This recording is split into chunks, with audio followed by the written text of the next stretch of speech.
No one has ever asked me the questions that you've asked me today.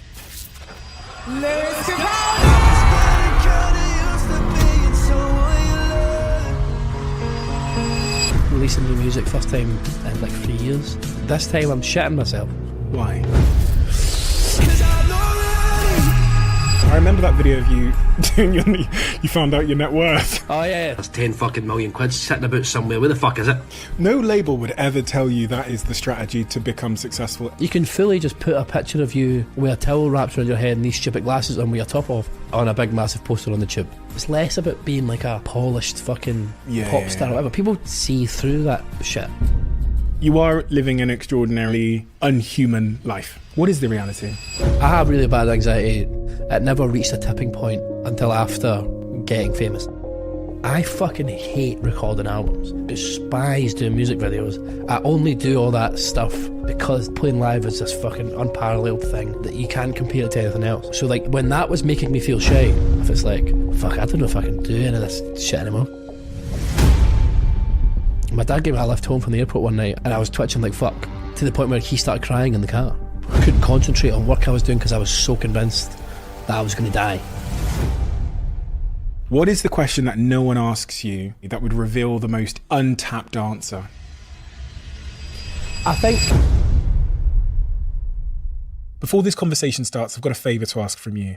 74% of people that watch this podcast frequently haven't yet hit the subscribe button, and 9% of people haven't yet hit the bell to turn notifications on. The bigger this platform gets, the bigger the guests get. So if you could do me one favour, if you've ever enjoyed this podcast, please hit the subscribe button and turn notifications on. Without further ado, I'm Stephen Bartlett, and this is the Diary of a CEO. I hope nobody's listening, but if you are, then please keep this to yourself.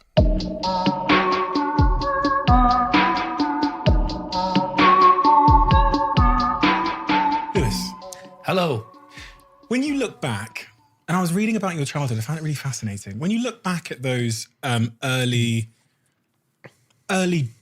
dots that I think sometimes in hindsight we can connect and go, that was the reason I became the person I am today, or that was a really significant early moment.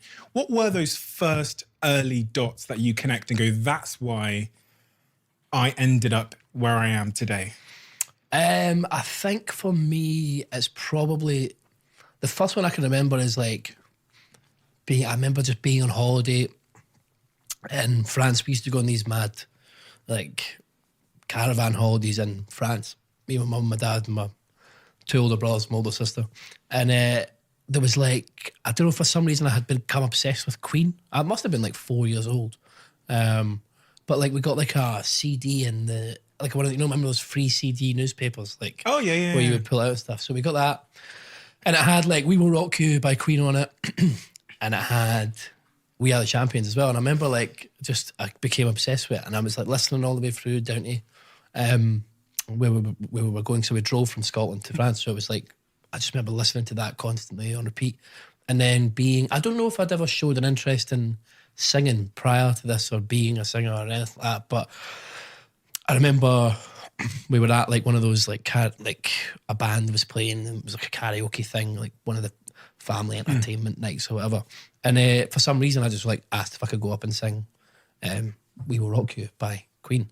And it was glad, and I went up and I did it, and there's a picture of me doing it. Like I'm tiny and I've got this microphone, and so I did it, and then I think I got a buzz for it or whatever, and for whatever reason I asked if I could go back up and do another song, and I did another song, and it was like, for me that's the first kind of memory of like like singing and getting a buzz for like, I'm up here and I'm doing this thing in front of people. It's like, again, I have no other memory of like singing prior to that, but this was like just the first time I'd ever like got up in front of people and sang and been like, this is like a wee bit of a buzz, like even at 4, do you know what I mean? Which is mad to think now, but like, I don't know what sort of possessed me to get up and do it, but it was, so that must have been fucking, I don't know, like I must have been like 2000 or something maybe, like that happened.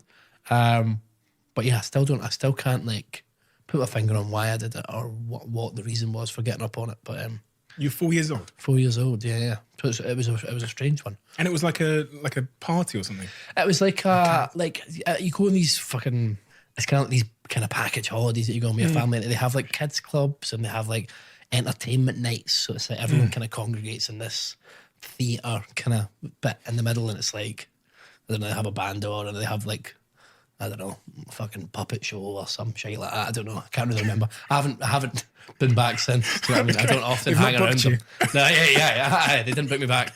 But yeah. So then it was like, it was just that that was the first time we did it, and it was, I can't put my finger on why. What were you like at that age, at that sort of under 10 age, in terms of confidence? And because to say, you know, I want to go up on stage and sing in a group of front of strangers seems like quite an abnormal thing for a child to volunteer to do. Totally. I think prior to being like 10 and prior to like, I don't know, prior to going to high school or whatever, and that, maybe not even like that, but like when I was younger, I was definitely quite like outgoing, I'd say. Like I was quite, I remember I watched, when I was like 5, I watched Austin Powers. Like I was like religiously watching Austin Powers. I don't know why my parents allowed me to do that, but like I would like go to family parties and be asked to recite like, I'm a fat bastard out of Austin Powers, like the big fat guy that he plays.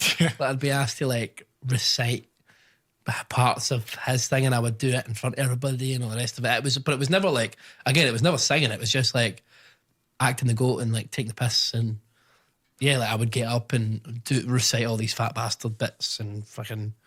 So yeah, I was definitely like an outgoing kid, I think. I definitely liked to be. I was probably loud, and I kind of liked to be like. I guess I kind of like people. The feedback. Yeah, I liked feedback. I liked people watching me do things. I liked seeing people enjoying something that I was doing. Do you know why?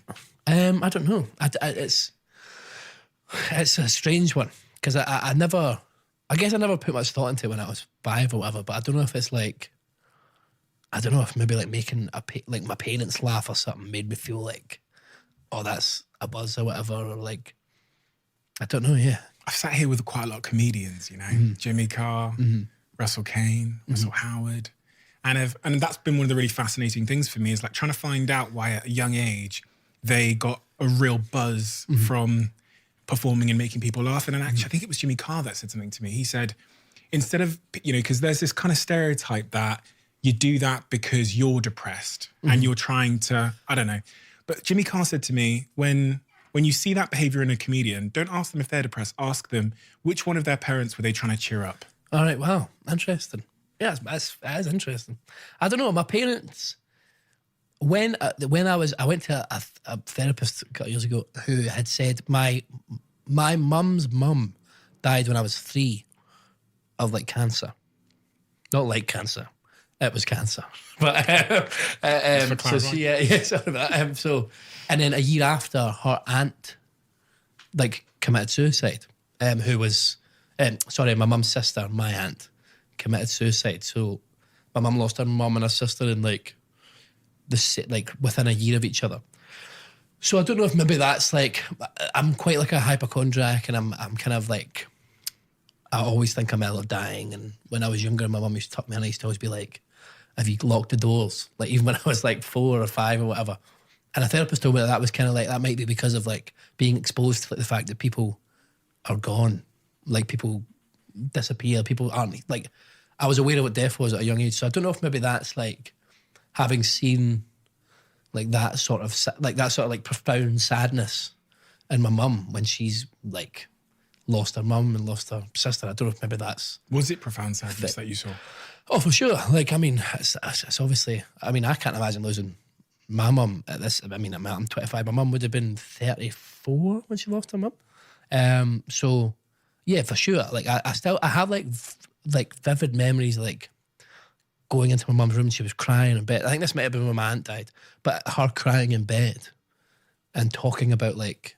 And then being, like, having to tell me, oh, like... you know, had passed away or whatever. Or like, I wasn't fully aware of what was going on, but I just saw her so like heartbroken and so distraught that this happened. So I don't know if maybe it's an interesting thought of like, I don't know if maybe that's fed into it and like me doing anything I could to like either cheer them up or distract them or whatever. I don't know. But yeah, it's an interesting train of thought. How old were you when that happened? I was 3 when my gran died, and 3 3/4 when my aunt committed suicide. So I was young for sure. It's really, I don't think people realise how much kids can feel the pain of their parents. Totally. I had an incident with my sister-in-law and her and my niece, where it's probably the instance that taught me this lesson, where my sister-in-law was crying, was upset about something, and I just looked down at my niece, and my niece is glued up at her, and my niece explodes in tears as well. Yeah. That kind of relationship we have, like of intuitively knowing if our parents are feeling something. Totally. Of course. I think that, I think it is. Kids do. I mean, it's a thing now where people are kind of talking about more. Kids see a lot more. I actually watched that Joe Wicks documentary a few weeks ago where he was talking about his parents' addictions and things. And he says, like, kids see so much more and are aware of so much more than we actually know. And I totally agree. Because even now, if I'm at a funeral, it could be for someone I have never met in my life, but my mum knew them. If I turn around and my mum's crying, I'll start crying. Yeah. Like it's like something that's like obviously learnt. Like you see your mum crying, it's one of the worst things you can possibly see. Your mum or your dad or any of your brothers and sisters in pain or crying or like really going through something. And I think it's something that just does, even now, sticks with you. And Fizz, I read this study about these monkeys, these rhesus monkeys, and it showed that if the mother rhesus monkey had a phobia of spiders, then all of the babies would be scared whenever they saw a spider. Wow. And that kind of showed you're talking about hypochondria there, and you're talking about like using your parents as a steer as to what is dangerous, what is sad, you know, and all those things. Do you think that you said you had like a hypochondria? Yeah, totally. Do you think that came from your mother's caution? I think it's not necessarily my mum's. My mum's a nurse, so she's not like she is like the least. Like if I phone her and I say, "Mum, I've got a headache, I'm dizzy, I think I've got like a tumour or something," she'll be like, "Shut the fuck up, you're fine. Like, listen, take some paracetamol, go to sleep, you'll be grand. I'll see you later." My dad is a very... the older I get, the more I understand that my dad... I get all my anxieties and things from my dad. My dad's like a worrier, for sure. And he's a catastrophizer as well. Like, his mind goes to like... Spirals. Yeah. The other day, he went he went to my brother's house, tapped on the door. My brother never answered. My brother was in the shower. And my dad had convinced himself there was a gas leak in the house, and my brother, like, an immediate jump, like, no like stepping ladder to that. It was chat with door, no answer, chat with door again, right, gas leak, something's wrong, bang in the door. My brother comes out, and I tell him, he's like, "What the fuck are you doing? This is like mental." And my dad's, but that's like, I mean, it comes from like an amazing place, but it's something that he just has in his mind, and I think he's a hypochondriac as well, and he kind of has, I think I've learned that from him in the sense that he's a worrier in that sense. But I do think that, because I never thought about my aunt and grandmother passing away as like a big thing in my childhood. Which now when I say that out loud, it sounds mental, because when I'm like, oh, it wasn't a big thing or whatever, but like, so I think it's probably that, like that sort of like awareness of death and awareness that you're not around forever, and your parents, like, because then immediately I'm like, oh, my mum's passed away. Like, my mum will probably, like, do you know what I mean? That's immediately in your head as a kid. So, I can't remember why I got onto asking her about like locking the door when I was a kid, and she was, "Have you locked the door?" I don't understand, and I still don't remember how that became a thing. But yeah, no. So I think I definitely get a lot of my hypochondria and my worry and my anxiety from my father. And my mother's quite calm, cool, and collected. If I'm the older I get, the more I'm realising that. Do you know what I mean? But yeah, I sat here with a guy called Jack Mate, he's called, and he talked about health anxiety and OCD, and he really opened up about it. And people use these terms flippantly. They say, "I've got OCD," or I'm a hypochondriac, and they use them so flippantly to describe like the tiniest little something's not neat. I've got OCD, or you might find a lump and go, "Oh, it's," jokingly say it's this, and then someone will flippantly say, "Oh, you're a hypochondriac." Yeah, totally. But the reality of being a hypochondriac or OCD is, as Jack taught me, is very, very different. Totally, 100%. What is the reality? So I think so that I have really bad anxiety, like anyway, but which I never really, it never reached a tipping point until after, like, getting famous. I never had a panic attack until after I was famous, or after I was a musician, or after this was like, after it got to like a height. But the hypochondria, I guess like looking back now, I'm like, oh, I was like such an anxious kid. But then, because now I understand it a lot more and I've gone to therapy and I speak about it with people and I'm trying to learn a bit more about it, I kind of look back at things I did and realised that the behaviour was the result of anxiety. But that hypochondria thing was probably where it all started. And it was like, I'd be walking around school like moping and fucking like, sort of like blinkered view on everything, and I was just like couldn't concentrate on work I was doing because I was so convinced that I was going to die and that I had this fucking horrible disease and that that I was going, that it was going to be over and I was going to have to go to hospital. I was going to pass out or have a seizure. I've never done, none of that has ever happened to me. I've touched wood, never been in hospital for anything serious. I've never broken a bone. I've never had any major, I've never had a surgery. I've never had any major illnesses or anything like that. At school, when I was in primary school, I never missed a day off. I never had a day off. I was never ill. Secondary school, I was off ill once. Like, so it wasn't like I had cause for any of this. It was just like in my head, just thinking, and I think maybe that's the thing as well of like, I don't know if that maybe never actually being ill, I didn't know what being really ill felt like. So my mind would maybe conjure something up in that respect. But yeah, no, at the school it just became, sometimes it could become like just really like, again, at the time I didn't understand it. And the symptoms of that anxiety, like being dizzy and fucking, I used to kind of always go like, I used to take big deep breaths like that all the time. And I used to make this noise, which I still make when I go like, and it's like, I found, so basically now looking back, I realised that's all anxiety and I actually got diagnosed with Tourette's like 2 months ago or something like that. Really? Yeah, which was to me made, when they said it, I was like, oh, that kind of makes fucking sense. Because I always thought Tourette's like fucking swearing on that. I never realised it could just be like tics, bodily thingies. But so I kind of, yeah, as I say, like looking back, I now realise it was all anxiety. But if I thought I had a brain tumour and I was like, worrying about it so much and getting anxious that I was dizzy, that would then feed back into the, oh, I've got a brain tumour because I'm dizzy all the time. Why else would I be dizzy? Do you know what I mean? I even got so bad a couple of years ago that I went and paid for an MRI scan, cancelled. I was meant to play Austin City Limits Festival in Austin, and I just had to cancel the trip because my anxiety about, I think there's something serious wrong with me, had got so bad that I was like, I can't get on a plane and go to Austin and be away from home. I need to go get an MRI scan, or I need to fucking really see what it's sorting about. So I went and got it, and obviously there was nothing in my head. I was fine. And no one can talk you out of those. When you're in that moment, call your mum, you call your friends, you tell people, no one can talk you out of it. I can do it now because I've like done therapies and I've kind of been able to sort of understand my own anxiety and stuff a bit more. Like, that has made it easier for me to kind of talk myself out of these kind of situations, at least kind of holes that I can dig myself in my head. My mum's also very good at it. My dad's absolutely useless because he's fucking like, he's anxious himself. Like, You're right, Lewis. Yeah, exactly. He's just like fucking, he's mental.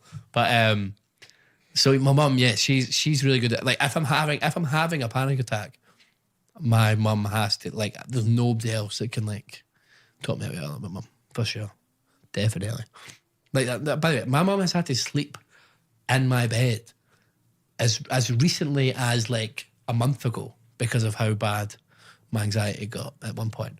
But I think that was alcohol related. I had been on a bit of a bender the couple of days before. But like, it gets to a point where I'm like, I can't envision, like, I can't imagine it not being something like life-threatening or like super serious because of how fucking, Like sometimes like things don't feel real. Someone will say something to me and I won't understand what they're saying. Like it's fucking, it gets like proper intense. But yeah, that's kind of the hypochondria as I've got older is lessened. It's only when I start to have a panic attack or like I start to get really anxious that I'll go, right, I think so. I'm dizzy. It's probably anxiety. You're fine. And there's a voice in the back of my head that goes, but what if it isn't? What if there's something really wrong with you? What if you're about to pass out? And then in some situations, I get, my head tells me like, oh, you're about to have a panic attack. You're going to have like, and that is enough. Like that's enough hypochondria. Like it's mad.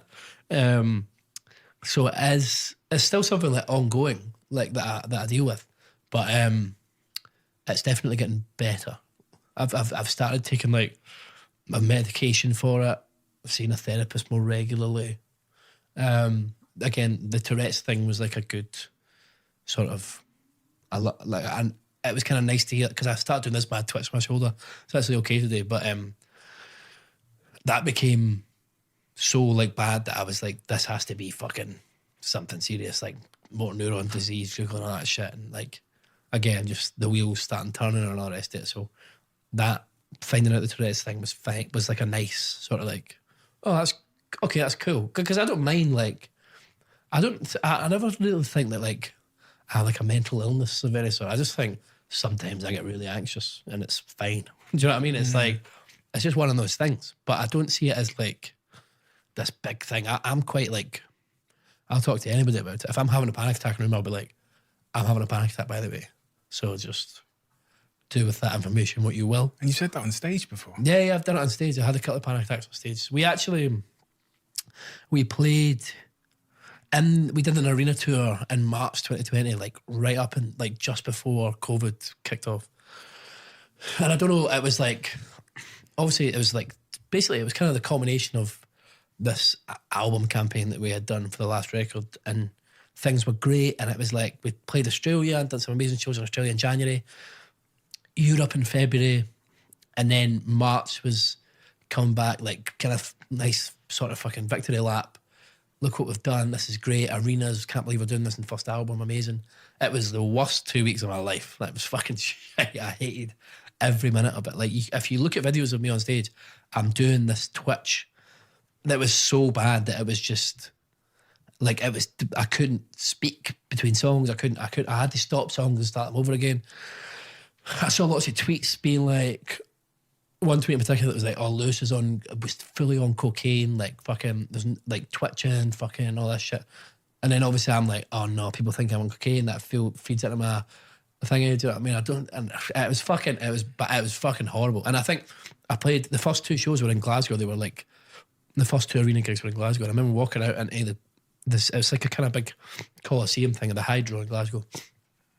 And it's like, I remember walking out into the middle of the arena, empty arena with my mum, my dad, my sister, and looking around and being like, oh fuck, this is like, it was just, I think things had got to a point where they were bigger than, like, I was seeing how big it had gotten. Like, do you know what I mean? It was the first time because the way it worked was my songs had gotten, we were kind of always playing catch up with ourselves in terms of the size of venues we were doing. So like when we could have done 2,000 cap rooms, we were doing 1,000 cap rooms, and then like so on and so forth. So it became like, it was kind of nice because I was like, oh, this is great. Like, songs flying. Like that next song's done really well as well. Like, we're playing these nice rooms. The crowds are mental. This is class. And I think, yeah, the arena was like, the arena shows were like, oh fuck, this is real. This is huge. There's a difference between 2,000, because that's another thing I've got a bit of an issue with, especially in the UK. It's really hard to go from 2,000 capacity rooms to 16,000 capacity rooms. It's like, there's very rarely in between. I mean, Ali Palette, you can do like 10, you can do like 5 in places, but it was just like, fucking hell, this is like a big jump. And then that thing of like disappointing people really came into it, and then just like, I don't mind support. Being a support act, I always love, because if I'm shite, no one gives a fuck, because it's like, who cares? Who is this guy? Like, do you know what I mean? We supported Sam Smith on tour, and like they were really gracious and had us on, and but everyone's there to see Sam. No one's there to see me. Like, do you know what I mean? So if I go out and have a shite gig, it's like, grand, I'm fucking off. This is great. Do you know what I mean? So, but when it's like people have bought a ticket to see you, it's not a festival where there's loads of other people on. You're there to see you. It just became it was quite an intense. How old were you then when you walked out with your family into that gig and you looked up at the stadium? 23. You're 23. Yeah, 23 years old. It was, it was intense. I think it's because as well, like, I just maybe, I think in my head, I was like, oh, you can't. As I've got really bad, like, and everybody I speak to who's done well at this, like, imposter syndrome thing where it's like, I don't deserve to be doing this. What the fuck? Like, why am I fucking up here doing this? I feel like a fucking absolute, like, I don't know, just like a fucking, like, I shouldn't be in this position. And I've always had it, and it's like, we do the self-deprecating patter, like, on fucking interviews and stuff, which I do love. It's like, take the piss, but like, the imposter and stuff, I had never been more insecure and unsure of myself than after I did really well. That's so interesting. Do you know what I mean? Because I've heard that before. Yeah. Like even now, like going back to write new music after we'd done these fucking shows, it's like, I thought I was going to go in and be like, right, I've had a couple of hits. Relax, guys. Here we go. This is going to be lovely. Easy peasy. I was fucking second guessing myself all the time. I was like, I would start writing a song and then immediately, no, that's shite. Like, just constantly, like, self sort of like just fucking just, that's shite, nah, that's shite. Like, looking at what we did before, obviously COVID happened. You have all this time to kind of like look back on everything you did and you go, oh, for fuck's sake, that was kind of got away from us a bit there. The song, one of the songs went #1 in America, and I was like, there's no way I can do that again. That just seems like such a fucking climb, and something that I'm just not capable of. It feels like someone else did it. Do you know what I mean? And now I'm like, oh, now I'm You're lumped. comparing yourself to that person. Yeah, I'm like lumped. It's like we were saying before, like that thing of like, even now coming on to do the interviews and stuff, it's like, fuck, I don't know if I can do any of this shit anymore, because it's been fucking ages. It's been like 3 years. Do you know who sat here before you was Bear Grylls? And Bear Grylls said to me, he said, the more successful I've become, the lower my confidence has become. Because Bear Grylls now when you, like, if your mate eats something crazy or does something crazy, you go, who do you think you are? Bear Grylls. He's actually become synonymous with the word. Like, so his identity is this like extreme, you know, whatever. And he's now looking up at his own identity going, how the hell am I ever going to be Bear Grylls? Totally, and it was crazy to hear him say, like, his confidence is at like pretty much an all-time low because of his success. Yeah. Because he's competing with his own accomplishments, which is not an easy place to be. No, 100%. And I totally agree with that. I feel like as well, it's such a weird position to be in, because you walk into a room, like, and it's people, like, this sounds wanky as fuck, but like, I have to assume in some regard that people around my age have at least heard about me in passing. And I always just assume, when I go in a room, I just assume people in that room don't like me. Like, that's just my... like you? That's my, like, default position of, like, I don't know why it is, but I just, like, it's just something I always have. And I always, like, if I go to a pub and, like, I'll walk in a pub, like, I'm like, oh, fuck. And people probably, like, walking up to the bar, or, like, if someone comes up and says hello and I'm speaking to them and I take a picture with them, I think, oh, everyone else in this pub thinks I'm a wanker. I don't know. It's like, I don't know if it's like... When did that start? Maybe, like, towards the end of 2019, probably. Yeah. And don't get me wrong, like, I fucking... Being famous is fun. It's great. Like, do you know what I mean? Like, But why do you think they're not going to like you? I don't know. It's just like, I don't know what, I just assume that they've probably seen something online, like a video I've done or an interview I've done, or they've heard the songs and they think, oh, his music's shite. Or they've seen an interview and they think, oh, I fucking hate that, can't stand him. Yeah, I don't know. I just always assume that people have got this, I don't know, this view of me that they maybe don't like. I don't know. I couldn't really put my finger on it. Why? Like, I don't hate myself. Like, I think I'm all right. Like, do you know what I mean? But I think it's just I don't know. I don't know if it's maybe that thing of like being like in the public eye. Like, you're so fucking exposed to like all this shit, and it's like, yeah, it's just a bit. It's a bit of a. I don't know. It's a bit of a. You walk into a room and you feel like Oh fuck! This is. Do you feel like it? Because I've started doing Dragon's Den now. So the podcast was like, big people knew it before, but there's this whole new demographic now. This BBC One demographic where if I'm in the airport, if someone just glances at me, I assume they're going to come over and say 100%. something or whatever. Yeah. So you kind of live with this constant paranoia. Yeah, You're kind of like all the time. Yeah, and you're like, if I just keep my headphones on and I look at the fucking floor, then I'm Totally. not, do you get 100%, and it's like that sort of like that feel like you're paranoia fucking- is like squeezed in. And don't get me wrong, I love when people come up and I love taking pictures of people and I love speaking to people and hearing people's stories about how they love the music or like even I get a lot of people who go, oh, I think your music's shite, but I think you're funny and all that stuff, and I'll accept that as well. That's fine, cool. But is it cool? yeah, I think it's fine. You can't. My music's not going to be for everybody. I'm fully aware of that. My personality is definitely not going to be for everybody. I'm fully aware of that. I think the fact that people come up, I like the fact that people feel that they can say that to me and I won't take offence. You've kind of invited that though, haven't you? Yeah. Because that's how I am. Like you would really, really have to say something horrible, but I don't know what you could say to me that I would take offence at. I'm very like, I don't know if it's my upbringing in Scotland or just being Scottish or whatever. Like I don't take offence to things really.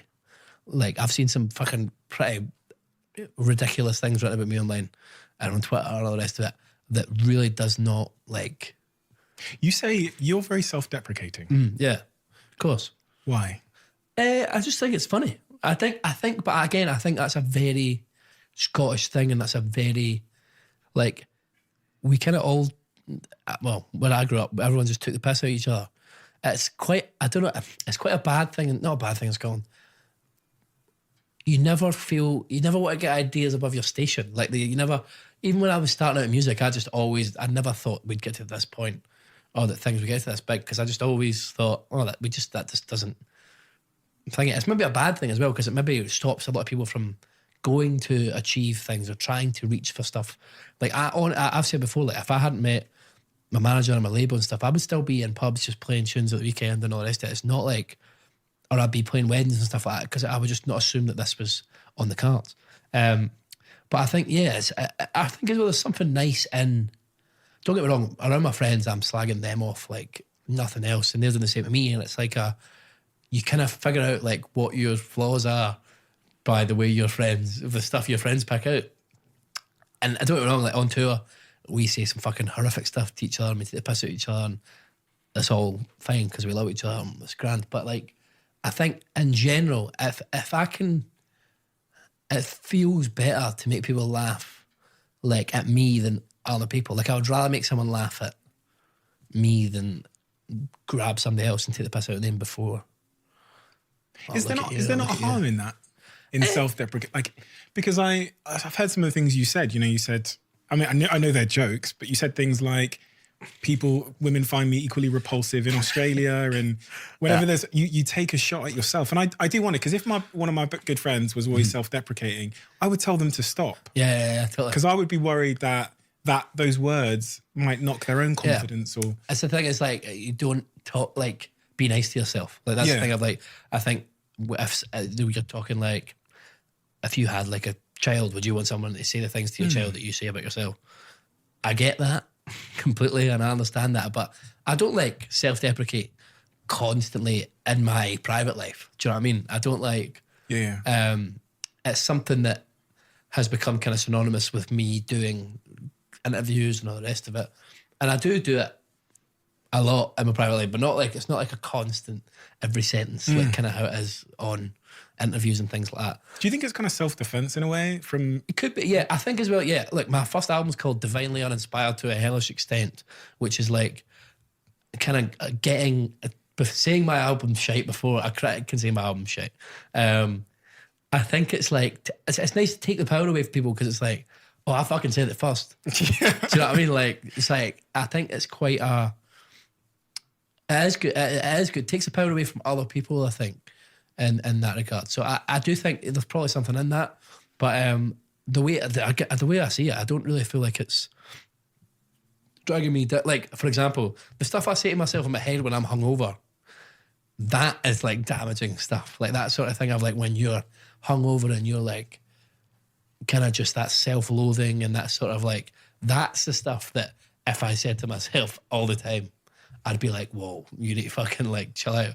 If it's like jovial, and it's never stuff that like I can't change. Do you know what I mean? It's not like things like that I'm like, if I'm calling myself chubby, that's not like I can do something about that. Like, do you know what I mean? Yeah. I'm like not, Yeah. do you know what I mean? So it's something like that. There is an aspect as well of like, you kind of, people, you get to a point and doing interviews, like especially radio stations and that, we do just say the same thing over and over again. So it's the same in that regard of like, people say it a lot later, very self-deprecating. It's like, well, yes, but I'm getting asked the same questions everywhere I go. So I'm just kind of like rewording a lot of this self-deprecating pattern and the rest of it. So yeah, I mean, I don't think second time around it's going to be quite I don't know how it's going to play out. That's what I'm saying about like turning it on again and all the rest of it. Like, it's just, it's going to be interesting to see like how things play out this time around, because it's like, yeah, I'm not just going to come out and say the same stuff. How do you feel about the second time around? Give me the full range of emotions. So this is your second... Kind of, releasing new music, first time in like 3 years. First time was just a smash, mega, ultra hit. Yeah, some might call it that. Yeah. Fucking crazy. Yeah, it's wild. It's wild. So this time I'm shitting myself. But this is the problem. I think the nature of the music industry is a big problem with... I mean, it's got so much better, and I've had a lot of support from everyone around me. No one forces me to do anything. No one really... We were able... This is like almost unheard of, but like we were able to go away and make new music and bring it to the label and be like, this is the new music that we're going to put out. And they said, great, thank you. We will now do our job with this. So it's like a lot of people have like maybe an A&R who's quite, oh no, you change this and that. We were given like the first album and second album free reign to kind of go do what we wanted to do. People have always checked up on us. But I think in the music industry, and then, well, maybe any industry, it's like you get a number one single and immediately it turns to, yeah, but can I do it again? Yeah. And then you do it again and then it's immediately like, but how's the album doing? And it's like, how are the tickets doing? There's always something else. The goalpost's always fucking changing. So it's this constant sort of like state of fuck. I need to like, right. You can't, it's like that thing of like, I mean, it's so, it's spoken about to death, but like that thing of not being able to sit back and enjoy it because you're always on the move to the next thing and on the move to the next thing. And I think that's why during lockdown I really struggled as well, because it was like, the next thing, the next thing. And there is no next thing now because we're all in COVID and all this shit. And it's like, what do you do now? And then you just have all this pent up fucking... How was that? Anxiety. It was intense for sure. Because do you know what? When we first got announced that, well, when COVID first got announced, as if it's a fucking album, but coming this summer. But I think when COVID first got like kind of, when the lockdowns first were announced, we were all fucking thingy. I was a bit like, I was meant to go on tour in America to support Niall Horan, but having just had the fucking horrible experience I had over the 2 weeks, I was in a position where I realised I don't know if I can perform live anymore without having a panic attack. It was that bad. Like every single night I had a panic attack. I was twitching. It was fucking horrible. People who I knew would be watching the gigs and they would come back after and be like, we didn't enjoy watching that gig. Like that was really fucking hard for us to see you in that position. Did you ever, in those moments, question what you were doing? Yeah, for sure. But I questioned what I was doing a lot in lockdown as well. Like, honestly, that it kind of started that it's like, fuck, if this is making me feel this bad. And it was fucking so heartbreaking as well because, sorry I keep hitting this mic, but I was so heartbroken about it because playing live is the best bit about music. Like, I fucking hate recording albums. It's stressful. It's a pain in the ass. Promo, I get into a point where I quite like it and it's kind of like fun, but it's not like why I get into it. I fucking despise doing music videos. I hate doing photo shoots, hate getting my photo taken. I only do all that stuff. The only reason I started writing songs was because I thought, okay, if I, like people who I was watching, like bands like Green Day or fucking Arctic Monkeys, I was like, oh, they write their own songs. So if I want to play live, I have to write my own songs. So like the only reason I do any of this other shit or put up with any of this other shit is because playing live is this fucking unparalleled thing that you can't compare it to anything else. Takes you back to being 4 at that karaoke gig, right? Totally, 100%, and it's that same buzz every single fucking time. Like, do you know what I mean? I mean, unless you have a fucking shit gig, then it's terrible. But and then you're depressed for like 3 weeks. But yeah, that buzz is just unbelievable. So like, when that was making me feel shit, I was a bit like, oh, well, this is fucking horrific. And it was like, I don't know how, if this is making me feel this bad, why continue to do it? And then at times making new music and stuff, I was like, when I would get really down on myself, I'd be like, fuck, is this actually worth it? And the rest of it. I never actually got to a point where I was like, oh, I'm going to quit, or like, I don't think it was ever something that was serious in my mind, because I've literally never done anything else. And I would be fucking useless at anything else. I'm a lazy cunt. Like, seriously. And I know that sounds like I'm being self-deprecating. I am just aware of that as a genuine flaw that I'm trying to take the steps to correct. Honestly, it is so fucking, I'm so bad for just like, just sitting on TikTok and fucking scrolling through it and that. And I think as well, getting to the position I got in with the first album, I was like, fuck, now I can like really fucking be lazy. Like, now I can turn this shit fucking right up. It was wild. So like, at points I was just like, fuck, did I just do this and that? But I think for the most part, I was never seriously considering like stopping, like completely.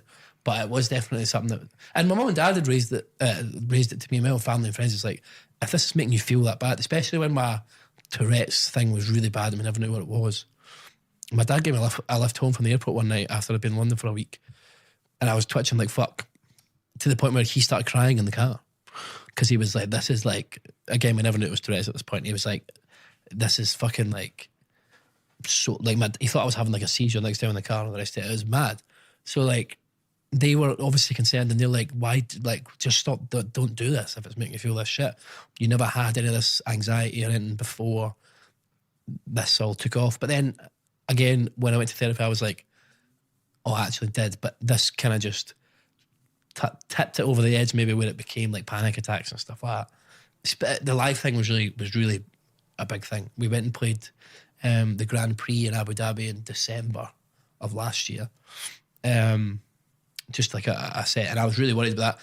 And then we went on stage, and I never had any of those issues. Like, I didn't twitch, I didn't have a panic attack or whatever. And I came off, and I was in the toilet, and I was like, I could have fucking burst into tears, just because I was like, oh, thank fuck, I can actually do this still, and not be fucking twitching, and not be fucking terrified, and not all this shit. Do you know what I mean? So that was like a big thing. But yeah, over lockdown and stuff, I definitely thought, initially when it happened, it was such a relief, because I was like, oh, thank fuck, I don't have to go away and do this tour with Niall and then go and do festivals.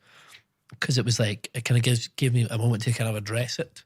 And I know now, saying that, obviously knowing what COVID did and all the stuff that happened, and people lost jobs and all the rest of it, that feels like a selfish thing to say. But at the same time, it's like I don't know how much longer I could have kept up having a panic attack every single fucking night on stage, and just like, because it was like fucking, it was suffering for sure.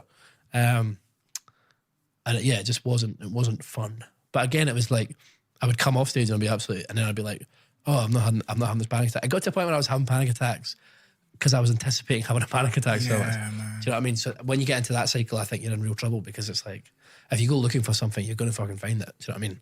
You talk about how therapy helped. That's really inspiring to hear, because a lot of the time, honestly, when I sit here with people who are in that phase of their life or have been through that, they didn't seek out help until much, much later in life, until, much, much later after their career. Yeah. And it's also, I have to say, it's so important and nice to hear your honesty about that, because I think therapy is something that we should probably all consider if we have the means to do it, because it's sometimes not like whack-a-mole of seeing a symptom, but a preventative measure as well. 100%. You can't wait until things are at their worst to do something about it. It has to be something that you continue to work at. Like, do you know what I mean? It's just, I think people wait until it's like fucking like the worst, rock bottom.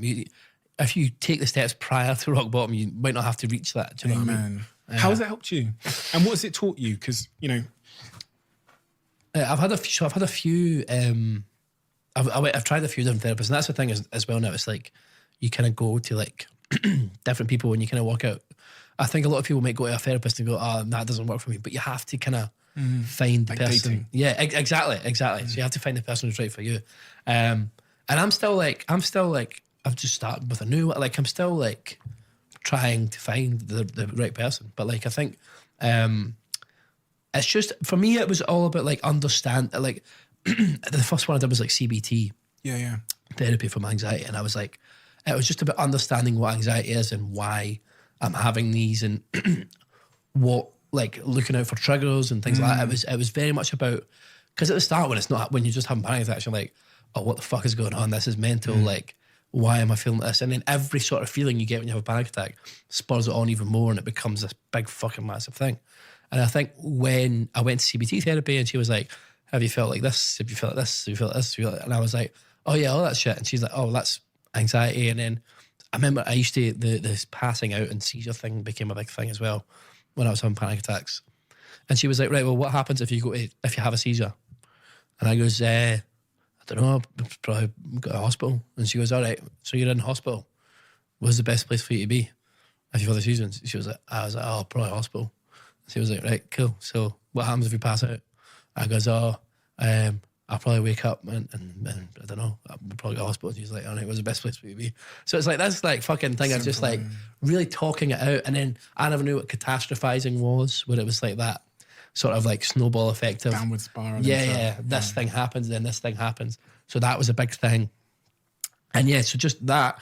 And then the second therapist went, it was the person who mentioned the thing about my mum's mum and being exposed to like death that young, and being around death that young, and kind of just that being a thing with my hypochondria and all the rest of it. And I just think it's so funny, like when they make you like speak out, like think like, so like me saying, her saying, so what happens if you have a seizure? And I go, oh, I'll go to hospital.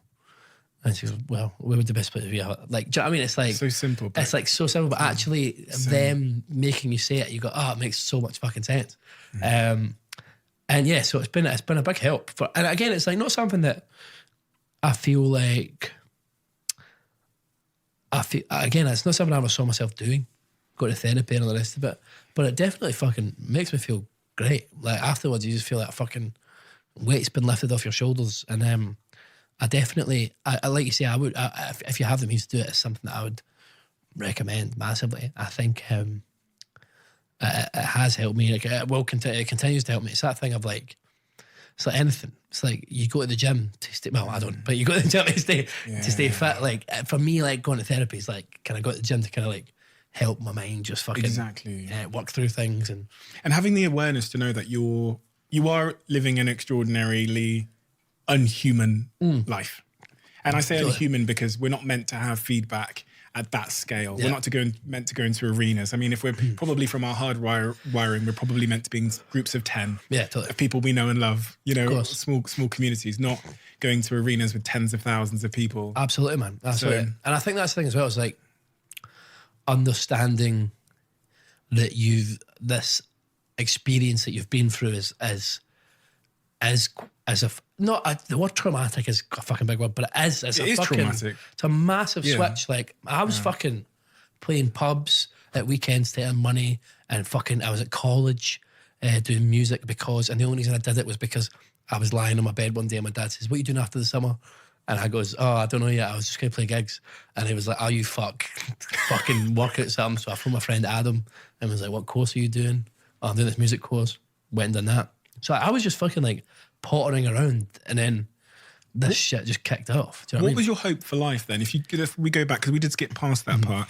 What was your, if I had asked you at 16 years old what you want to be when you're older, what would the answer have been? I've always just wanted to make enough money doing music so that I didn't have to get a real job. Like anything. Like if I made like, I don't know, fucking £500 a month, I would have been fucking buzzing. Like I would have been so happy with that. The first day I met my manager, he said to me, what would be your fucking like ideal fucking situation? And there was this artist called Lewis Watson at the time who was like who at the time was playing like Kind Tut's size venues in Glasgow, so that's like 350 people. And I was a huge fan of his, and I was like, oh, what I get like Lewis Watson would be like my goal. Like that's like that kind of playing Kind Tut's size venues up and down the UK would be my absolute goal. And my manager was like, I think you could be doing arenas. This is the first day I met him. I think you could be doing arenas. And I was like, shut the fuck up, like tongue pish, whatever. And then fucking cut to 3 years later, playing arenas. It's like, it's this madness. So it's like, yeah, I just wanted to be making enough money playing music that it wasn't, that I didn't have to get a, for want of a better word, real job. Because this is like, and this is the thing as well with this, with music as well. This is a fucking one of the easiest jobs in the world. This is a really easy job. The actual job part of it. It's the famous side of things that's like, that causes the anxiety and stuff like that. The actual job's a fucking breeze. One of my friends, one of my best pals is a grave digger. Like, do you know what I mean? That's a fucking hard job. This is a piece of piss. Like, this is great. But it's the kind of the pressure you put on yourself, the fame and stuff like that. That's like and I fucking hate being like, oh, fame, man, it's really tough. But, because again, it's fucking class and loads of respect. But yeah, so I think it's for me, it was never, I never thought we would get to this point. Like, I never, even when I got signed, I didn't think it was going to last. And I've always been told, like, getting signed means nothing, really. Because it does kind of, I mean, it's a nice little tick, but it doesn't mean anything. More people get dropped than fucking become success stories. So it's always been like stuff that I've always just been glass half empty and been like, this probably isn't going to work out, but I'm going to fucking try and really give it a go, but it probably won't work out. So I don't like to get too fucking aspirational. And I wouldn't say I'm necessarily an ambitious person.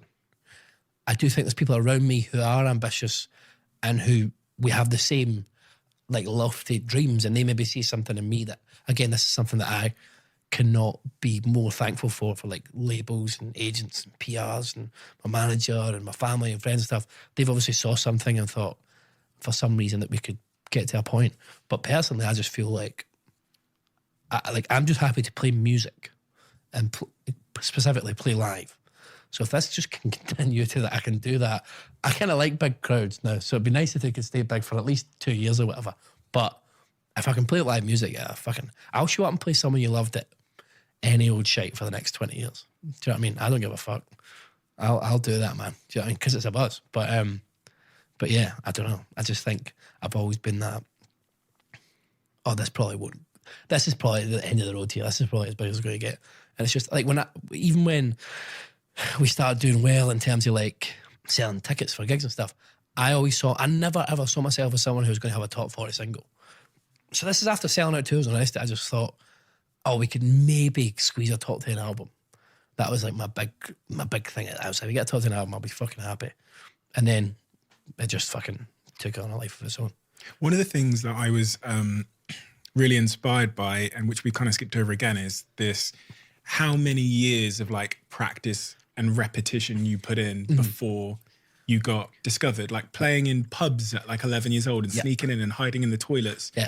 How important in hindsight was that practice? Like invaluable. Like it's so fucking like I wouldn't be doing this if I hadn't been for that. But that's the thing. It's like the love of doing it. It wasn't like, it didn't feel like to me like a chore or like a fucking, and because I wasn't aiming for anything, it felt like, oh, this is the buzz. This is the goal.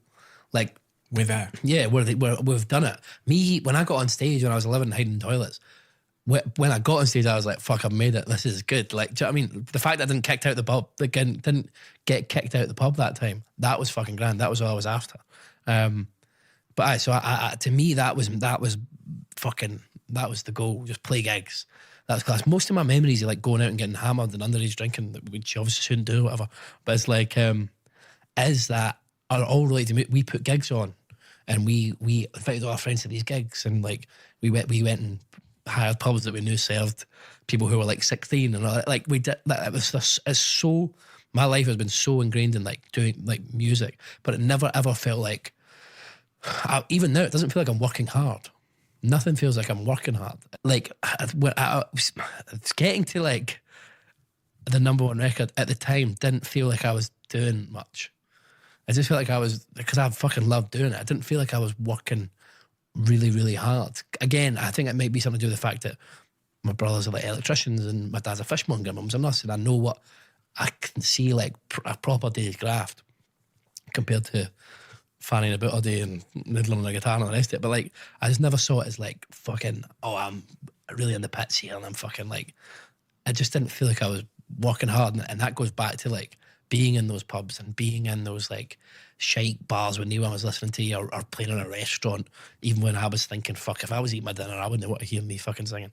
Like that shit was like that, and I think that's a lot to do with like you have to develop a thick skin playing in a pub, because someone will shout at you non-stop When you're 11. Well, maybe not when you're 11, but when I started hitting puberty and the cute factor went away, it was like things got dicey for a bit, for sure. Things were an issue, but yeah, I think that's what anytime I meet people like young guys or girls or fucking whoever that wants to be a musician, and it's like, what did you do or whatever, it's just play gigs. Just immediately go out and play a gig. Don't focus on, a lot of people are like, oh, I'm going to look this way and I'm going to fucking, this is how we're going to perform on stage. And it's just like, just go do it. Just go play gigs. Don't worry about releasing. You don't have to release music. I never released a song. I never did like an official release. Like any, like fucking, the first song I ever released was Bruises, which was on my album. That's the first song I ever put out. Like went and recorded. Like I went in and recorded studio and did some demos before, but that was the first song I ever properly recorded. Because I'd been writing songs for fucking, at that point, I would have been 20 when that came out. So 10 years I'd been writing songs for. I'm 12, because I started writing songs when I was 9. So 12 years I've been writing songs for. I got to a point where I was just like, but it was never in my head about releasing music, because I was like, oh, I just want to play live. Like it was just this thing that I just kept doing in tandem with playing live.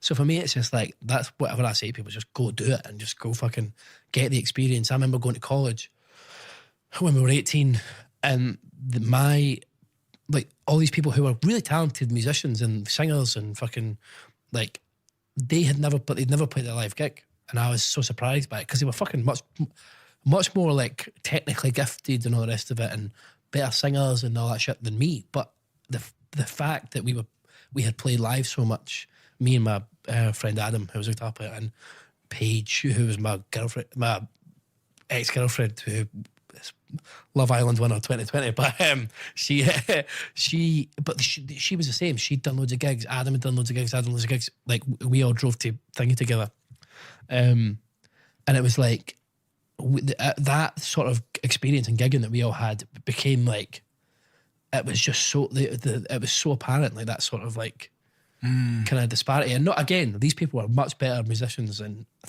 like singers and everything than I was, but like when you got on stage, it was like there was a marked difference, I think, just because it was like you had that comfortability of being up there and doing it. And like, I think my voice is, I sound the way I sound because of playing in pubs, like that sort of like loud fucking, because I had to fucking sing above the noise of people talking pish and like drinking and all the rest of it. And like, I think, yeah, it's if I hadn't done that, looking back now, I'm like, oh, that was the kind of game changer. Like, this is not an easy question for someone that's self-deprecating. But when you look back in hindsight, as you said there, and you go, do you know, because we all do it, we go, what was the reason why I was, because you've been wildly fucking successful. I mean, I probably don't have the right words to describe just how big your records got. And I'm a huge fan of yours. You have a music chat, and I really am. I like, you know, in the same way, I'm a big fan of Adele. I'm a big fan of Ed Sheeran. Your records reached that level. Thanks. When, in hindsight, so you say, okay, doing those pub gigs and the repetitions there, but what else? I think... no self-deprecation. No, because I'm a fucking... Although I do think that was a big thing in it. Is like, for sure. I think... I remember when I first started using like social media to do for music, it was the 1975 were kind of the main band, and everyone was like, you have to be mysterious and you have to be sort of like, and they were doing like the big gaps between the letters and all the rest of it, and it was very like black and white, really cool. And I remember, if you look, I mean, it's all probably archived now, but if you look way back at some of things, I'm like trying to do that, and then after that kind of faded out. But that was everybody. Everybody was going into like be cool meetings, and it was like, oh, you had to be like kind of mysterious, cool, like black and white, like whatever. And then we then went on to I was just kind of using it to be like, oh, I'm doing this today. Because I had actually stopped using all social media when I was 16. I didn't have Instagram, I didn't have Facebook, I didn't have any of that shit, because I was just like, I thought I was being cool and edgy by being off grid or whatever, but I was actually just a cunt. But then I just started using it like, oh, playing fucking Dot to Dot Festival in Bristol today or whatever. And then it wasn't until like, I think I thought that we had reached our peak in terms of like music and all the rest of it. Like the first EP I released did really well. And then the kind of the releases in between, we did a song called Rush. But these are songs that I still love. A song called Rush and a song called Tough. Tough, we thought was like the single. We thought this is the one that's going to fucking, if anyone was going to like blow up, that's that one. It did fuck all. It did absolutely fuck all. And I think at that point, we were like, okay, this has kind of reached this peak. We haven't reached the heights of Bruises, because Bruises kind of blew up online. Haven't reached the right heights of Bruises, and that's going to be a song and whatever, blah, blah, blah. So then I just like didn't give a fuck on Instagram, and I was just like, just doing stuff that I thought me and my pals would laugh at, and fucking just talking absolute fucking shit, and just genuinely like being myself on Instagram, really, which was taking the piss out of things and taking the piss out of being famous. I remember that the first one that I remember was coming back from an American tour. We had played like places in like kind of nice shows in America, and there was this big spread in the and like the Sun or some other shit newspaper or whatever, I don't know, but like some other newspaper. So this big spread, and it said like Lewis Capaldi, no hiding place now. And when I had been in that and on the American tour, this girl in Philadelphia had given me these stupid fucking glasses, like these stupid fucking daft cat eye glasses. And I had them on me, and I was like, I don't know if it was jet lag or just being exhausted thinking, but I started filming myself and being like, yeah, I'm fucking so famous now, by the way. It's unbelievable. That's me. No hiding place now. Please fucking stop. Just talking piss, like absolute piss. Put the glasses on. I was like, this is me now. Fucking like it or lump it. Fuck you. It's like, oh, the rest of it, right? Just, again, just inane shite, not thinking about it, like taking the piss. And then people just really reacted to it. Again, it wasn't something that I was then like, and no one was like, oh, we have to, this is a thing now. We just kind of left it and just kept, the more and more I was just got comfortable just talking to a fucking phone and taking the piss and realising, you know what, social media is actually a piss take. Like, just don't use it for anything serious. Just have a laugh. I think that was like the big thing on that, where it was like, I've kind of found my feet and I found my voice. And I just started taking the piss out of things and just realising, oh, you can actually just, you can fully just put a picture of you with a towel wrapped around your head and these stupid glasses on with your top off. You can put that on a big massive poster on the tube. Scottish Beyonce. Yeah, like all that shit. Yeah. It's like, why not do that? Like you don't have to look good on it or cool on it or whatever. You just do a fucking stupid. I think we did that whole Christmas thingy where it was just a close-up picture of my face last and it just says Merry Christmas from Lewis Capaldi. There was no, we weren't promoting anything and anything like that. That was it. It was all on the tube. No label would ever tell you that is the strategy to become successful. And yet, for many people, that'll actually be, well, for some people, that'll be how they discovered you. I remember that video of you doing you found out your net worth. Oh, yeah, 200 quid. Yeah. Fuck me, man. No, 10 million it was at the time. I had 200 I was going to quid. say, it was... That was skint, yeah. It said you had 10 million and you're in your like mum's bedroom or whatever, and you're like, I got a fucking New York. Oh, mate, I was skint, yeah. But that was the thing, and like shit like that was just like taking the piss. And no one would ever tell you to do that. Never. As a marketing strategy. But this is a thing that now that someone was like, we started to see other, mostly male artists doing it. And like doing like very close things to it, and not to be like, oh, you fucking called me, because it's like, whatever, it's people taking a piss and trying to do your thing, try whatever you can. I get how hard it is, fucking let's do it. And I remember seeing a tweet somebody saying a few years ago, labels were telling people to be like the 1975, and now you go into meetings, people are telling people to be like Lewis Capaldi. I can't remember who did it, but I could probably find it. But like, I remember reading that and being like, is it? Like, because obviously I'm just doing whatever, and I'm like, is that a thing? And then like, I just started seeing it with more and more people, and then I was, oh, this is fucking great, like cool, we're all just being ourselves, this is great. But then you see some people doing it and that's not their personality, and you can kind of see it's it. Fake. Yeah, you can't fake it either. Exactly. And I think that's the thing, and I don't know. And now I'm not really sure what it would be. But then, like, someone like that you look at it now and it's like people who are themselves. Like Doja Cat and Lizzo are two people who just are themselves, and people love them for it. There's a name I'm forgetting. Young Blood. No, an artist in America who did that song about riding a horse. Oh, Lil Nas. Yeah. Exactly. That's our thing. And now, obviously, he's doing so much for the LGBT plus representation, especially in like hip hop and all the rest of it. It's amazing. And I think, yeah, people who are, that's the thing now, you're seeing people who are themselves. It's less about being like a polished fucking pop star or whatever. People, because I think people now see through that shit. Like people see like... Well, you're way more relatable than some perfect...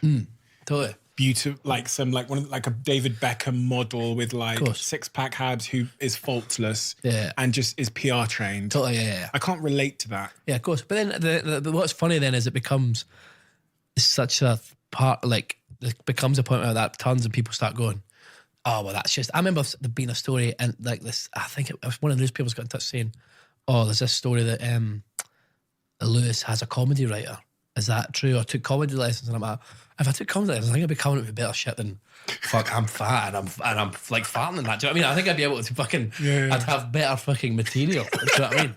But not a bad idea. Totally, yeah, exactly. Get me somebody on the phone. Get me James Acaster on the phone or something like that. But like, it was like, so then that becomes like that. Then turns and it's like people are like, oh, he's trying too hard now. And you're like, I'm just doing the fucking same thing I was the last, like, do you know what I mean, for the last 10 years. But I think that yeah, people do, like when you can see someone's not being themselves, like when we were doing that and there was other people doing the same shit as us, it was like, that's not, I can see that's not you. And that was like, not the aim, that's probably a label that's been like, this is working like for this. That cunt. Yeah. Do this. Like, do you know what I mean? There's a juxtaposition with you though, because of the music you make. I'll be honest. So I heard your music first, loved your music, all that stuff. Then I'm on Twitter one day and I see this guy talking about his net worth and sitting in his like mum's bedroom being like, where the fuck is this money? Don't tell the tax man. And I'm thinking, that's the guy I had? Because this guy is a comedian and he's not serious at all. And then this guy in the music is deep, profound and serious and emotional. Yeah. It felt like two different people. So that's actually what made it even more like shocking, but cool in a weird way and surprising. 100%. And I think a lot of people had that. I never noticed that as like a thing. Like I never like saw that as a thing until people started pointing it out. It's like, do you know you're not like your songs at all? Like, because I never really thought about it. Do you know what I mean? I'd always just fucking made tunes and then was who I was. Do you know what I mean? But it's easier to write about sad things, I guess. Like, it's hard to write about like... Has it always been easy to write about sad things? I remember reading about this moment when someone turned to you and said, how's your life going, when you were like 18, 19? And that changed everything for you. Yeah, so up until then, I was writing songs and I'd learned how to like craft a song. But I wasn't like writing anything with any like fucking like meaning or like, like it was all kind of making up stories or whatever, or just like, they weren't really about anything. And then you come in and you go into like co-writing sessions in London. I think I might have been 17 on my first one. And you go in and someone goes, oh, it's actually with a guy called Ollie Green, who I still see now and then on the list. He's a great writer, a great producer.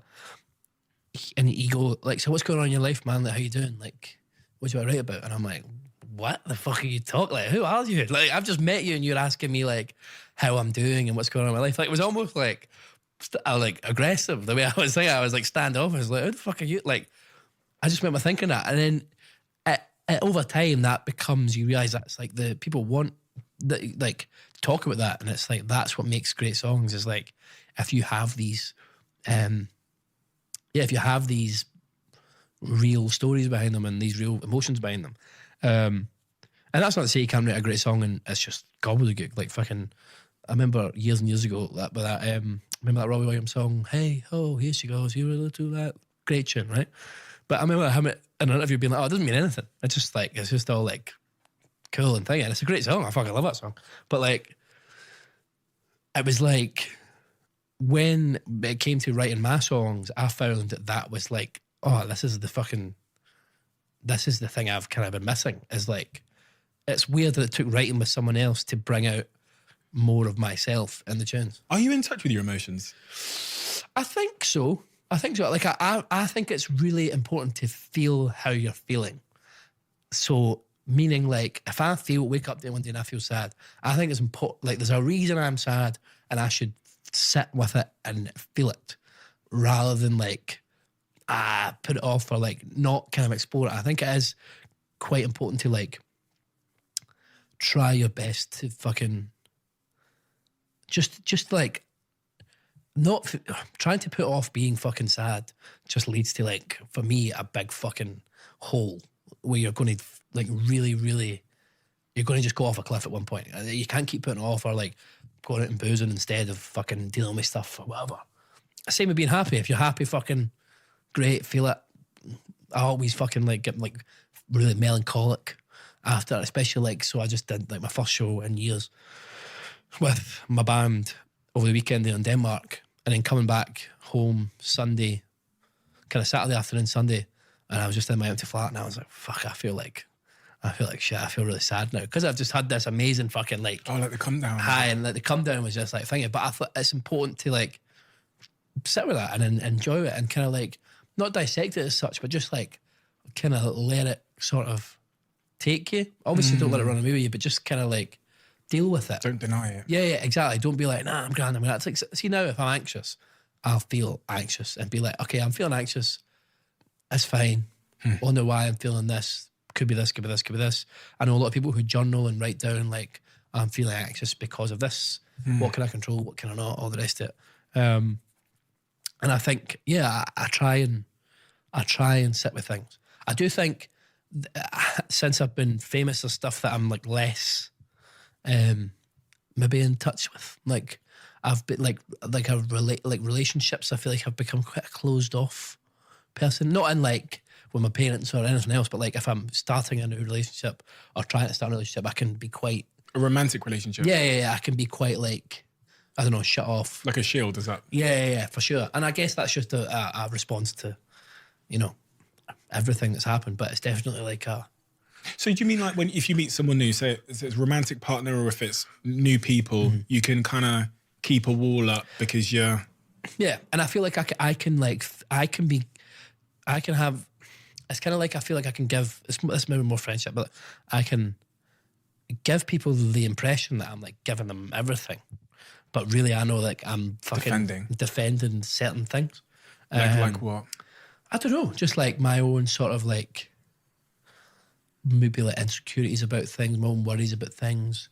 Because you think if you share that, then it's just quite a vulnerable position to be in. And then it's like, you don't really know.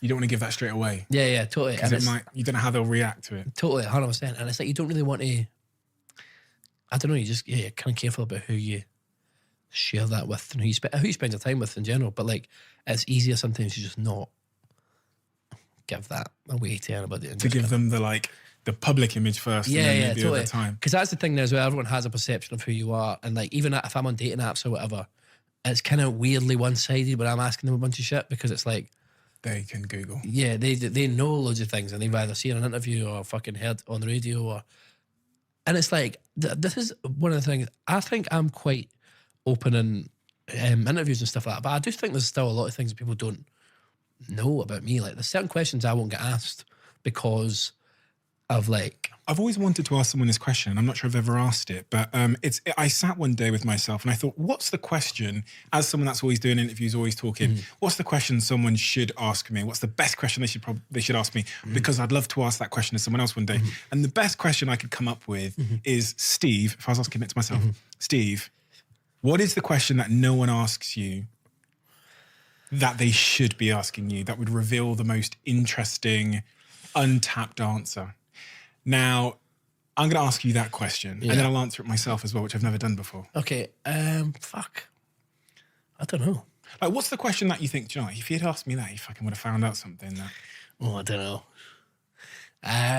Fuck. Maybe like things like what makes you happy.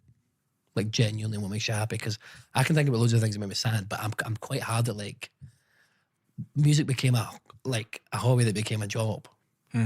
And now I like find in my life there's a lot of gaps in terms of like what I can do to like make myself like other than fucking. So I'm abstaining from alcohol at the minute. I'm not like fucking thinking, but like I've been off it for like 3-4 weeks or whatever. Just because we're busy doing all this shit, so I want to be thinking. And it's like, other than like, and again, this is part of where I grew up. Other than like going out the weekend and getting pissed, it's like, what do you do, or like playing shows? What do you do that actually makes you happy? And I think a lot. I kind of don't know. Do you know what I mean? Other than like my music and Liam said that to me. Pardon? Liam said that. Liam Payne said that to me. Yeah, it's a very strange position to be in. And it's like, I don't know where I would start to try and find something like that. Do you know what I mean? Is that in part because your success took your hobby, passion yeah, away? yeah, exactly. Yeah, exactly. It takes your passion away because it kind of Turns it into it's monetized and it's responsibility. it's responsibility. It's fucking Pressure. It's your band and crew who have got kids and stuff like that you feel kind of responsible for in a way, and then it's like the pressures of fucking trying not to say the wrong thing, especially in fucking these times that we're in, trying not to say the wrong thing all the time, and fucking like trying not to like you don't want to upset anybody, so try not to upset anybody, and then also the pressure of fuck, that first album did well, what's this next album going to do? Like this sort of uncertainty. I think a lot of people as well think just because the first album's did well, the second album's going to do great, and it's just not. This is not the case. You're only as good as your next song, I think. One of the things that I think is important for you to know is that is not a Lewis Capaldi thing. That is a human thing. Totally. And I remember reading one day about a study, which I actually wrote about my book, where they got people to do a task, right? A game that they enjoyed doing. Totally. And they measured their success, performance, and all those kind of things, happiness. And then they got them to do the exact same task, but they paid them to do it. Right, okay. Yeah. And their motivation and happiness dropped. Wow. And it's so paradoxical. You don't think, well, if you pay me to do something that I love, my joy of doing it will drop. That makes absolutely no sense. But you're right. It shifts from being passion as the key incentive and motivator to money or responsibility. And it's even something I think about with this podcast, because I started it because I love it. I love having these conversations and no one's fucking listening. Totally. Knowing all of this and about how motivation, money, I just want to keep fighting for the bit that I love and doing it my way and not allowing, you're good at this because I know you cancelled some shows when you just needed some time, is just taking some fucking time when I need it and saying no. Totally. And I think that's the thing as well. It's like that we're saying about stopping before you are stopped. You get, do you know what I mean? It's like stopping when you have it's you who's made it, rather than you physically can't do this just now because you're in such a bad way. But what was the question that you'd want to ask to start about? Fuck, I thought I got you remembered. Yeah, come on. I don't think people ask me. So it would be around how I've dealt with the shift in my life from going from being like someone that the newspapers didn't write about to getting emails from the big newspapers saying, is this story true about your past or your life? And like in those moments, it's really fucked me. Like it's like, so I've had just this, like now the media seem to care about my life Totally. and sometimes they say things which aren't true. And I had thousands of employees. So they went back through all of my employees and remember this one article where they like found like 3 of them, which is like 0.01% of my employees. And I'd never met these 3 people. And those 3 people had a bad experience. They wrote a story about it. Not a bad experience with me, but a bad experience with someone in my business. And that like crippled me for like many days. I couldn't think about anything else. I was in like, and that is probably my first experience with something that I would call anxiety, just like feeling like nervous for like days on end. Yeah, totally. And it's out of your control as well. Even with all my experience doing this podcast and speaking to hundreds of successful people about anxiety and all those things and how you deal with it, you would think I would be an expert. Yeah, totally. Yeah. No fucking. Yeah. No, I'm not. And I still don't know. I still don't know how to. If I get into one of those moments, I never got into it before. It was only public attention that did it to me. Yeah, totally. I mean, business pressure never. It was public attention and like, I don't want to even say I'm famous, but quote unquote, like being in the public spotlight. Totally. That made me go, this is a new feeling. Because you can't control other people's perception of you. You can't control how you are perceived by the way the public. People will make, like, I remember I did the Brit Awards to just announce an award the other week, like last year or something. I wasn't there performing it and that. I went on and I was like, oh, fucking, I can't remember what I said. I think I went, the crowd was like cheering and all that, and I went, shut up. Very like jovial, no one was offended. You go online and there's like comments like, he's so disrespectful, because it was NHS workers in the fucking audience. They're like, it was like, everyone there was like howling and all the rest of it. But he's so, that's so disrespectful. Blah, blah. My mum works for the NHS, by the way, right? I've said much worse to my mum than shut up. But yeah, it's that thing. It's that I totally can empathise with that situation, because it is just fucking like, you got in to do this. You go into doing this because you love doing this, and then in your business because you love doing your business, and it's that you're not trained, and no one's trained. Humans aren't meant to have fucking millions of people. I'm going to come back to something you said earlier, because we glazed past that, and my brain has just go back to that. Sure. You're on Tinder. Oh yeah. Well, You're on dating apps. I've just been kicked off of Tinder. Why? Because I think people think I'm They're reporting you. fake. Yeah. So I've been kicked off of Bumble, Tinder, Hinge, and Hinge is the one I like. I love Tinder, right? Tinder's great, but Hinge is one I really want to get on because I feel like that's now like mid-20s. Like that's what people are on. I'm on a bunch of them. Don't worry about that. But then. And then I'll go, I got on this one. Someone the other day told me I got on this thing called Field. And I was like, oh, cool, like, there's another fucking dating app, whatever. And I go on it, and it's like so sexual. It's like it's all about like kinks and fucking BDSM. And I'm like, this is way beyond like anything I'm like tuned in for. But like, yeah, but kicked off Hinge, Bumble, Tinder, all that stuff. Because I'm thinking at the end of the day, I'm still fucking 25. But that's the thing as well, I always struggle with. Like, I don't want to like, there's always like people talk about things like a power imbalance of like someone being famous or whatever, and that, but I'm trying to like work that out as well. That's like a new thing of like, I don't want to like use my fame, or I don't want that to have any influence over someone who I'm dating. But then at the same time, it's obviously a big part of like, and it's unavoidable. Yeah, and it's like what am I only supposed to date people who are also famous? Like that's a really weird thing. So is that thing of like, yeah, it's strange. I admit that being on Tinder is a bit weird. I met the last girlfriend on Tinder. She's fucking great. So this is brilliant. Like, do you know what I mean? This is after I've been famous. Is there a part of you that hopes they don't give a fuck about it and don't know who you are? No, I think I'm like, because again, it's that way of like any girl from like 22 to 25 is probably gonna know. Again, that's like sounds wanky, but just. Age range, like fucking nowhere to hide. Yeah, do you know what I mean? Exactly. Yeah, nowhere to hide. I'm fucking famous. But I think I kind of want them to, if they know, there's nothing worse than a girl going, oh, I didn't even like realize like I hate that when you can like tell that someone's talking piss. Sometimes it's fucking totally thinking, but sometimes when people like it just does my nut, or when people like, I don't know if you've had this. Since like it's all blown up, but like I've got a girlfriend, mate, so I don't. No, totally. But like when people come up to you, anybody comes up to you, and they love to let you know that they don't give a fuck who you are. It's like the most. I don't even know who you are. I don't give a fuck who you are, or whatever, blah blah. And you're like, all right, like feelings mutual. Like what the fuck is this? Like you don't have to come up and tell me that you don't know who I am. It's fucking brutal. But so like, and sometimes that happens in dating as well, where it's like, yeah, I don't even fucking care about like who you are, or whatever, and it's just like.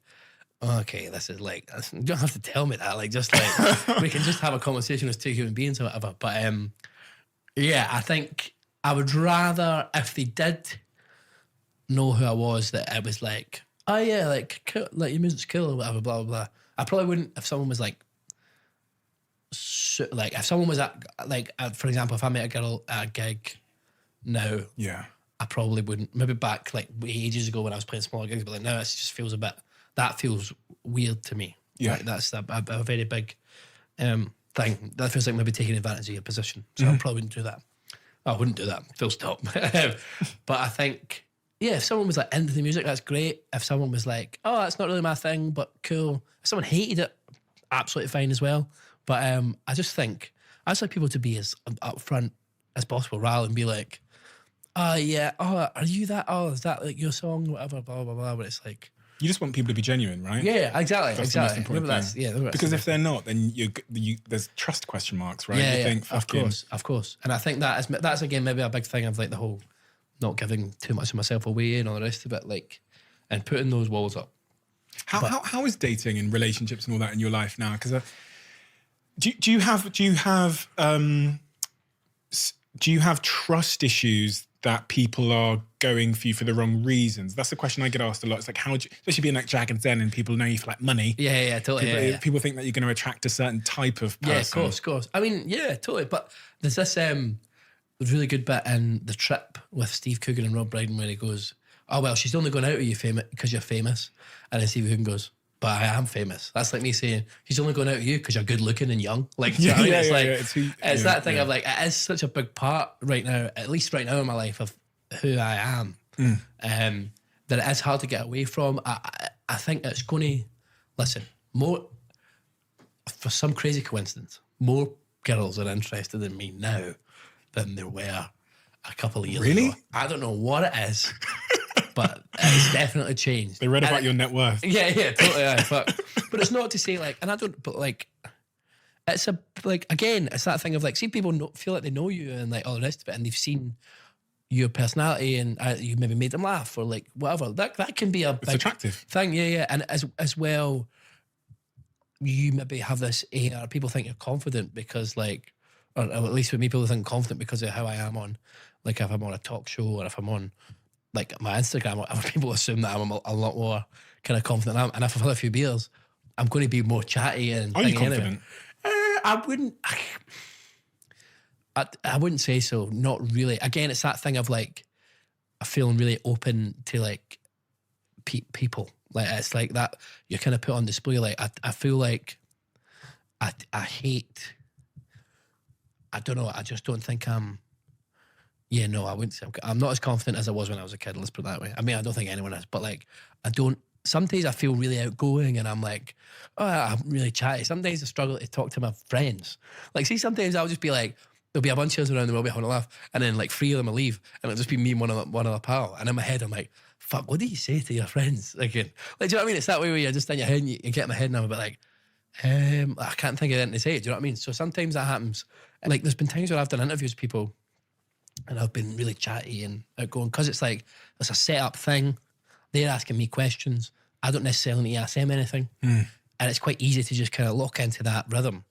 But where it's like, and maybe it might be part of doing interviews because a lot of the sort of interactions I have with people are very like one-sided. Ask a question, I'll answer it. Ask a question, I'll answer it. Whereas, and now I kind of sometimes I'm a bit, especially in a romantic setting, I'm a bit like, fuck, what did I say to this? Like, what did I say to this person? And it's something that, yeah, I need to get better at, obviously. But and plus, it's an interesting thing as well because if someone knows what you do, it's it's like a job that they might start asking you questions. And it becomes a bit of a problem. Is it can become a bit of a Q&A, and that's exhausting. Isn't it? Yeah, totally. You don't want to be doing that on the fucking weekend. No, totally. 100%. Like people asking, like, oh, how's the gigs going, or how's like writing new music going, and you're like, you're going to give the dead answers, which are just yes.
Totally. And then they go, how's this? Yeah. Yes, good. It's like, who cares? Like, let's not talk about this. And you know, like, they don't really care. Yeah, totally. Isn't that the worst type of question? When you know someone's asking a question and they don't really care. Yeah, of course. I absolutely despise small talk. Yeah, totally. As you can probably tell from this podcast. Yeah, totally. Yeah, definitely. No talk has been small. I'll tell you that. Straight in. Like, I find it exhausting. I think I'm an introvert. Yeah, I totally agree. But then it's very, again, how often in the real world can you start a conversation with a really deep question? Never. Exactly. So it's like, in this situation, we got off to this fucking great start, and it's like, like even to be fair, even before the podcast and stuff, it was like having a chat that was about fucking proper and deep stuff. So it was like, but in real life, if you walk up to Sunday in Tesco's or whatever and go like, tell me about key points in your life.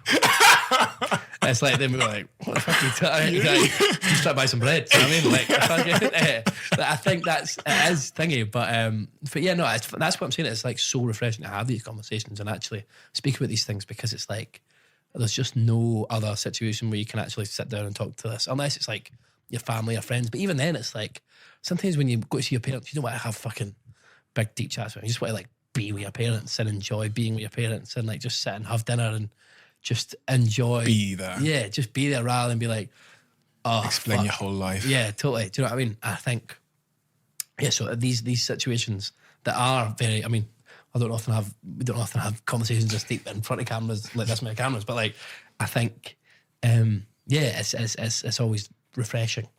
When you think, so you got, you know, you now realise that there is, and I hate to fucking add more pressure, but you know, there's the people are waiting now for this, for new music at some point, whenever it's going to be coming.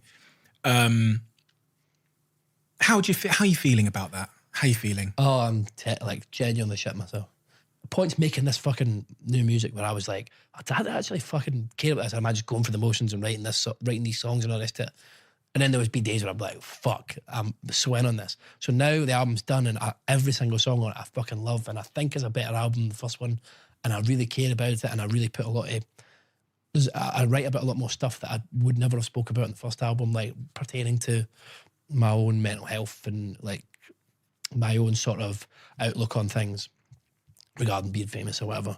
And I think like that, it's kind of like a nice thing to be scared, because I'm like, oh fuck, I really, really want this to go well because I really care about this album, and I realise I really care about making this music and being able to put it out and having this privileged position to be able to fucking go and do that. But yeah, I'd be lying if I said I was anything other than absolutely fucking bricking it. It's like, it's a serious, and it's like, it's that thing as well, like I said earlier, where people are like, oh man, you can fucking shout, you can fart on the mic and it'll go to fucking top 10 or whatever. Just because the last album did well does not mean that at all. It's like fucking, it's nonsense. Like, people want good music. If the music's shite, then it's not going to fly. Do you know what I mean? But you've done the bit you can control. Yes, 100%. But is there not now a risk of putting your emotions on the uncontrollable? Like, there's nothing now you can do. Once you've written music and you've done the hard bit, there's nothing more that you can do to control it. Obviously you can do promo and stuff, but that's not gonna, that won't, that's not gonna be the thing that pushes it over the edge. Yeah, no, totally. And it is that, it is like the fucking unknown, and it is shit that I can't control, and it is up to fucking, I don't know, a fucking higher power or fate or whatever, I don't know, but like, it's still quite hard to. It's one of those things where no amount of therapy I think is going to help me not focus on that. Yeah. And it is like I'm quite bad for like having anticipation anxiety, being like, because I'm ready to fucking go now. Like, I'm ready to go. Like, someone suggested that we push things back a bit the other day, a bit more, and I was like, I cannot wait like any longer to put this music out. This is like, this has to go out. And as well, if you wait too long, it's fucking, the album starts to mean less to you, and you kind of like, you get further away from writing those songs and what they meant to you or whatever. So, can I ask you a question though? Yes. If it goes really well, so if it goes bad, I kind of can guess how you probably might feel. Yeah. But if it goes really well, how will you feel? I don't know. This is the thing, I'm kind of worried that if it goes bad, I'll be relieved, because I'll be like, oh, fuck that, all that pressure's off. Do you know what I mean? Like, part of me kind of feels like that, and then part of me feels like, oh no, if it goes well, I'll be relieved. But then sometimes I'm like, oh, but if it goes well, I'll be like, fuck, I've got all this other, like, do you know what I mean? There's only like, if it goes well, surely that just means more prying eyes and more like fame and more like thing, which again is fucking great a lot of the time, but it has its pitfalls, and it's like, will that then feed into the anxiety more, or is this my anxiety now? I've learned to deal with it, or will it get worse, or will it expand, or will it show itself in different ways? Or what would you say to a friend if they were going through thinking all the things you're thinking? What would you say if I was your best mate, we'd known each other since we were kids, and I was saying all this stuff to you, what would you say to me? I don't know. I'd say just like, remember why you got into it in the first place. Remember why you're doing it. Don't feel like you're working towards some end product. Feel like you're in it. This is the end product. You're enjoying it. This is what you're supposed to be doing. You're here.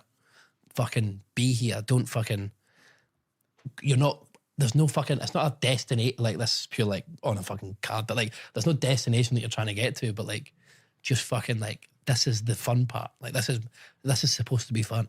Let it be fun. Do you know what I mean? Because I think the only thing that's stopping it from being fun is fucking my mind. Do you know what I mean? So, I mean, it's easier to say that to people than to say it. Yeah, it is. You're right. But they say, I mean, I've read the quote, I've posted this a few times myself, where they say, if you always go through life believing happiness is somewhere else, then it will never be where you are. Totally. And it's like deferring the happiness to a future moment. But it's like a mirage. You see it in like when people are in those like movies in the desert, and they see, I don't know, you're like chasing a rainbow and it just keeps moving off further into the future. Yeah. Totally. And I think that's the thing as well.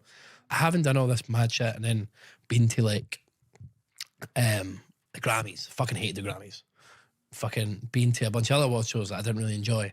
The award show that I loved the most was the Brit Awards the night that I had won 2 awards. Not because I won the awards, but because it was like the first time I ever felt like, oh fuck, we're celebrating this. My mum and dad were there, 3 of my best pals for home were like, well, able to come down and do it. The people who'd worked on the record were actually sitting at the table with me.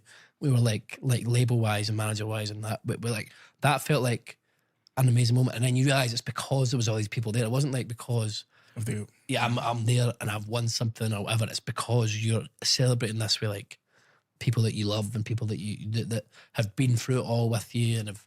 My mum and dad, obviously. My mum gave birth to me, by the way. I don't know if that's... Oh, really? Yeah. Like, so like my mum and dad, and then my friends who I've grown up with, and then these people who have put their fucking blood, sweat, and tears into making the record with me, and then like the label and stuff who've fucking worked so hard on promoting it and getting out there. And I think that was what you realise is like, I mean, again, it's like so fucking like cliche or whatever, but that is like, you were like, fuck, this is genuinely why it's fun. Like, because you're getting to share this moment with all these other people, and it's not anything to do with, like you say, getting to a point. Like, getting to the Brits and winning a Brit was very... I was having a fucking great night that night, regardless. Do you know what I mean? Like, there was nothing that was going to, like... Either way. Yeah, do you know what I mean? If I'd lost, I wouldn't have been like, fuck, I lost. Next round, I'm going home. It would have been like, all right, cool, let's fucking kick on. It just so happened that I won these 2 things that I had to carry about me for the rest of the night. Do you know what I mean? If anything, it was a hindrance. There's a Capaldi thing. No, but then like, and then going to the Grammys. I remember Grammys start to finish, had a panic attack the whole time. It was fucking dreadful. Hated every moment of it. And when we didn't win, I remember feeling like, oh, thank God. And like, it just kind of like melted away. Because it was like, thank fuck, I don't need to go and do that shit. I don't know if it maybe was like, fuck, this is good. I don't know if maybe in my head I'm like, oh fuck, if we were to win something like that, that's like more and more eyes on you that maybe you can't handle at this moment in time. I don't know if it was my body like telling me something, but I fucking hated the Grammys. Pish. Like, all these things were like, and at that time it was just me and my manager and like the guys who I wrote Sammy Love with. Like, I think when you can see the people, I mean, I love them to bits, but and when you can see like the people you're like, who have kind of made you who you are, as it were, enjoying the things that you're enjoying and seeing it unfold and stuff like that, I think that's the buzz. So how do you take that with you going forward? Well, hopefully the record does well enough next time that I can ask for more tickets to things. Do you know what I mean? That's honestly like, but I think that's like it's just keeping those people close. And like, that's another thing about COVID and going back to like, I lived with my parents. I didn't have a flat or whatever. I lived with my parents because I was on tour all the time. I never needed a house. So I moved out during COVID and stuff. And it's like that, realizing like no matter what, however things go, no matter where you go, no matter what happens in your career or fucking, it's like, it's always just going to come back to that and those people and those, and like, where your roots are and stuff. I don't think it's just, for me, that's, it kind of reaffirms the importance of all that stuff, COVID, like being there and being back. And yeah, I think that was for me, that COVID for me, that was kind of what I got out of it. And I think for me, it's just then taking that forward and try at any time I can share moments like that with people, even if it means that I was doing an award show in America, flying some people out and doing it. And it's like, fucking, it's like not worrying about like, oh fuck, it's quite expensive to fly it. Fuck it, fly them out, because it's like, it's going to make the moment. It's going to make the moment. Yeah, it's going to make, exactly, yeah. It's going to make it fucking what it is, and it's going to fucking, that's so the interesting. Yeah. Do you have any goals looking really into the future? Do you have any of those big bucket list style goals where you go, fucking hell, that would be? I'd like to write a song for a film. Okay. That's kind of my only James thing. Bond or something like that. Maybe not. I don't know if I would, if that's me. Yeah. I don't know if I'm suave enough to have that sort of like thingy, but I don't know, man. Like anything would be good. But like, even if it's like, I don't know, some like indie film or whatever, it doesn't have to be fucking thing. I quite like the idea of, that's like a new challenge, like writing I wrote for a game once. And that was quite fun. I enjoyed that. Do you reckon you could do it for a podcast? Yeah, fucking sure. Yeah. I like it. Like, come on, battling the boys. That's I've seen your yeah. net worth. I know you're not cheap. Yeah. No, but yeah. So that for me, that's kind of. I don't really have any like in terms of like chart positions and anything like that. Again, I never really had that the first time round. And I think you're only going to be disappointed in situations like that. I think maybe, I don't really know. I just kind of, again, it's meant to be fun. And I think me putting goals on things, the way my mind works, would kind of strip that of some of the fun of it. Do you know what I mean? So yeah, the film thing would be good. And I hope the people who really, really loved the first album really, really love the second album. It doesn't have to be more people, but the people who like really, really carry the album with them and still are fucking like still fucking are connected to it and are still fucking playing it over and over again. I hope that they love the second record, and I hope that I did that in their eyes did it justice, because in mine I have. What about personal goals? So like when I look at my personal life, I go, okay, there's a certain balance and structure to my personal life that I hope to achieve someday. Mm-hmm. Totally. I think I still need to learn how to say no to things. I think I've cancelled shows before and all the rest of it, but I'm quite bad at like, oh fuck, if I say no to that, that's an opportunity that just won't come back or whatever. I need to learn, I'd like to be able to do that, just for my own sort of personal life. I'd like to do some travelling that isn't relating to work at some point. And I guess that's like taking time for myself out of like, that was kind of the plan over COVID, like what became COVID. That I was going to go away and see all these places and actually just take some time. So I'd like to do that. Kids, relationships? I don't know. I mean, a relationship would obviously be nice. Not something I'm seeking at the moment. Were you on all these apps then, just for BDSM? Yeah, just for BDSM, just for my kink shit. Yeah, just for my kinks. But I don't know. I think it's still nice to have like, I like meeting new people and hanging out with new people and shagging and that, I guess. But I don't necessarily. Sorry about that, everybody. But I don't really have like. If a relationship came up with the right person, if I met the right person, bang on, like I'd be buzzed. But like, just I think right now as well, it's a bit unfair for the other person if I'm fucking constantly away and all the rest of it. They have to be quite an understanding human being. Kids, I think that's fucking right now. It's not on my plans at all. Yeah, but you're so fucking young. Yeah, exactly. Like I'm 25, so it's like. So I see my friends having. Some of my friends have. One of my pals has got 4 kids, at same age as me, and it's like, or 3 kids maybe. I don't know, but I don't know speak to him that much anymore. He became a dad, and I didn't want anything to do with him. That just reminds me of how like I'm getting older. But yeah, no, like people are not getting married and having kids and that. That's just like not my bag at all. And again, I don't have anything wrong with that. People like doing their thing. I suspect you'll meet someone. That's what happened with me, where I was very much the type of person where I was like, it's not fair on them. I'm too busy. My work comes first, blah, blah, blah, blah, blah. And then I met someone. I've seen this a lot, especially with some musicians that were like rock stars, like proper, like, rock stars, drugs. And then they meet someone and they just flip. Yeah. Because a lot of time going out and doing stuff like that is boredom.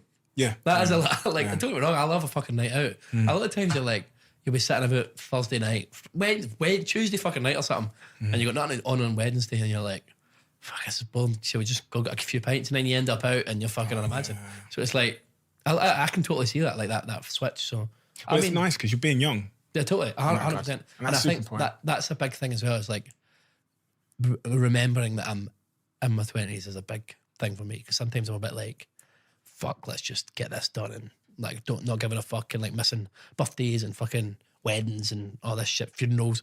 But I think it's sometimes important to remember my age and like shit like that, like to actually take time for life rather than just slaving away at work. We have a closing tradition on this podcast where the previous guest asks a question to the next guest. You might have seen it before. The previous guest asked you a question, but I'm actually going to ask a follow-up question to this as well.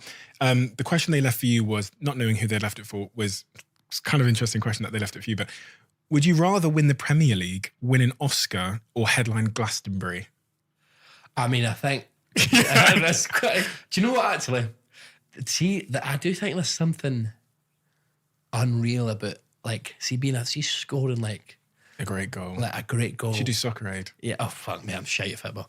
But I'll be like a manager. I'll stand on the sidelines. That'd be class. But like the sound of it that I've always thought, fuck, that'd be the best feeling ever. Like, but I'm a Celtic fan, so like Old Firm Derby, like scoring like the winning goal, 90th minute, fucking whatever. Like that must be unreal. But obviously, just because I'm a musician, I mean, headlining Glastonbury would be pretty fucking. So I'm gonna. So I kind of, that's why I knew it would be a bit of an easier question for you. Yeah. So I'm going to ask a question which we mentioned earlier on, which was caused a bit of a eureka moment in your life, which is, how are you doing? I'm good, I think. I'm definitely not. I think over the last 2-3 weeks, I've really come back to like being myself. I think I was maybe in a bit of a, not like a rut, but like a funny patch of the few weeks prior. I think I was maybe going out a bit too much. Kind of feeling a bit dejected because we're just like this, as I was saying about this long run up to releasing this first single. Maybe feeling a bit dejected about that and stuff. And just overall, just anxiety, just like really fucking getting the better of me. But I think over the last like couple of weeks, I've kind of coming at the other end of it. So I feel pretty good. I feel quite optimistic, cautiously optimistic. But yeah, it's still there. Anxiety's always there, but I think, yeah, I'm very, yeah, I'm happy at the minute, which is good. That's most I can ask for. Operating at 80%, it's fucking class. Right. I can see the caution in the words, which is telling. But do you know what? I couldn't be more. Like, I don't sit here and gas people up or really bullshit them because I don't really have to. You can say other things. Mm-hmm. I genuinely love your music. Oh, thank you so much. And I really, really mean that. Like, I genuinely, sincerely mean that. I've watched your acoustic tracks on YouTube, your covers on YouTube of your own songs. Yeah, totally. I've watched all of it, and I couldn't be more excited to hear whatever you do next. And I'm not even as a fan of yours, I'm not even anticipating it's going to be the same as last time. I'm actually just so intrigued to hear another Lewis. And when I say another Lewis, I just mean more Lewis. Totally, yeah. More from you, because you know your album was actually quite.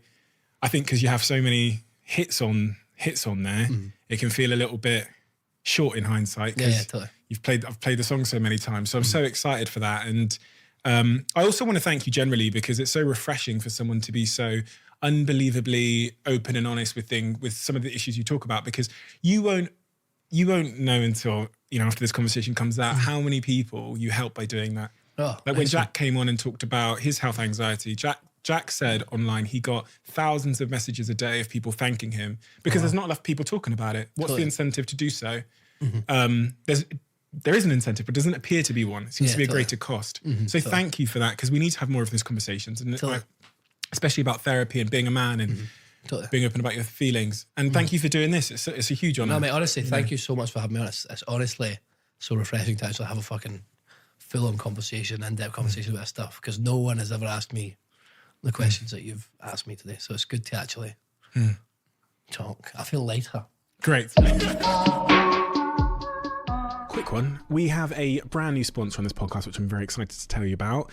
They're a brand called Blue Jeans by Verizon, and they are a video conferencing and collaboration tool that has changed the game for our team. So I'm so glad to be working with them because, as you know, one of the most important things for me is when we have a sponsor, it is part of my world. It is part of my life. It is part of my company's. As someone who's on calls pretty much 80% of the day building my businesses and speaking to my teams all over the world, it's the guaranteed security that differentiates Blue Jeans from all of the other options that are out there in terms of video conferencing. Their enterprise grade security means you can protect your organization from malicious attacks and establish real trust with everyone that joins your meeting. And that is something. There are so many things that make sense and make Blue Jeans a better option than the sort of competitors out there. And I'll be talking about all of those aspects, those features, and the reasons why I use Blue Jeans in the coming episodes. If you want to check it out, you can head to www.bluejeans.com to learn more. My girlfriend came upstairs yesterday when I was having a shower, and she said to me that she tried the Huel protein shake, which lives on my fridge over there. And she said it's amazing. Low calories, you get your 20 odd grams of protein, you get your 26 vitamins and minerals, and it's nutritionally complete. In the protein space, there's lots of things, but it's hard to find something that is nice, especially when consumed just with water, and that is nutritionally complete, and that has about 100 calories in total, while also giving you your 20 grams of protein. If you haven't tried the Huel protein product, do give it a try. The salted caramel one, if you put some ice cubes in it and you put it in a blender and you try it, is as good as pretty much any milkshake on the market, just mixed with water. It's been a game changer for me because I'm trying to drop my calorie intake and I'm trying to be a little bit more healthy with my diet. So this is where Huel fits in my life. Thank you, Huel, for making a product that I actually like. The salted caramel is my favorite. I've got the banana one here, which is the one my girlfriend likes, but for me, salted caramel is the one.